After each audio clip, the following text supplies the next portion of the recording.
Next up, hints, tips, and tricks. And this one is one that I think might make you smile because it's called In Your Face. I wouldn't.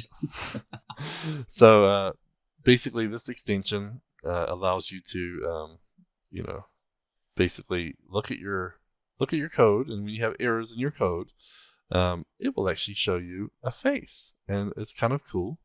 I'll share my screen for those who are watching, because as you get more errors, the Incredibles-like person changes, and so it does look like Mr. Incredible, doesn't it? Yeah, that's what I thought it was. Maybe after he let himself go a little bit.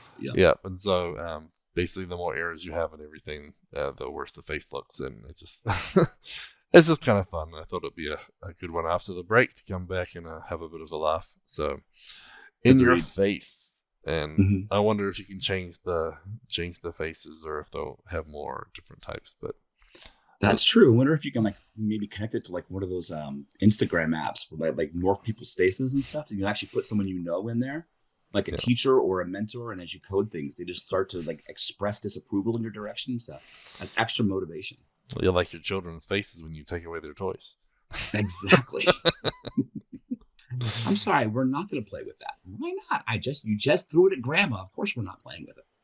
All right, sorry. A little flashback there. That was our VSCode hint, tip, and trick of the week, brought to you by Modernize or Die podcast, CFML News Edition, proudly sponsored by Order Solutions. You can see the new episodes every week on cfmlnews.modernizeordie.io or on the Order Solutions YouTube channel.